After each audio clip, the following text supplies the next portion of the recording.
When little Erica and Sarah Sears started at Daycare, their parents expected them to learn numbers and letters and colors, but were surprised to discover they'd also learn about Indian residential schools. I wasn't really sure how they would react to that kind of topic and process that and handle it. Wasn't really sure they were ready for that.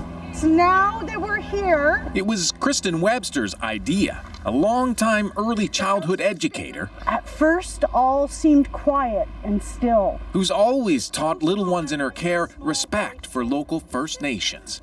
But the work of the Truth and Reconciliation Commission inspired her to do more. Back to her own village. This is a sordid part of Canada's history, and it's time that it got out. It's time that it's taught in school. Like I said, I was not taught about it, and I'm highly offended. I think we're doing them a great disservice if they don't know the truth.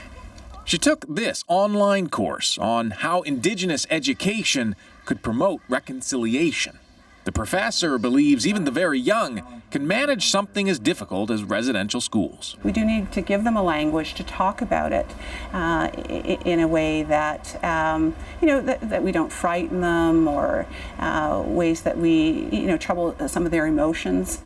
Picture books help. What happened to Uliman? She got taken from her mum and dad and went to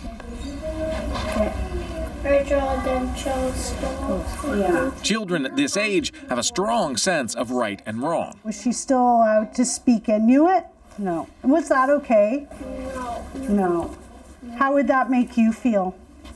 Sad. They reenact it through play, through talking to each other. I've heard there's discussions at dinner tables about land rights and residential schools. They visit museums to learn about First Nations culture. It was the kids who proposed carving a totem pole.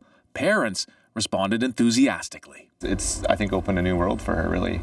We had a trip to Victoria, and she wanted to stop at every totem pole she saw and told me all the animals that she could recognize on the totem pole and so on. So that, it was really encouraging for me to see that this really struck a chord with her. Webster simply hopes she's planted seeds, and they're growing.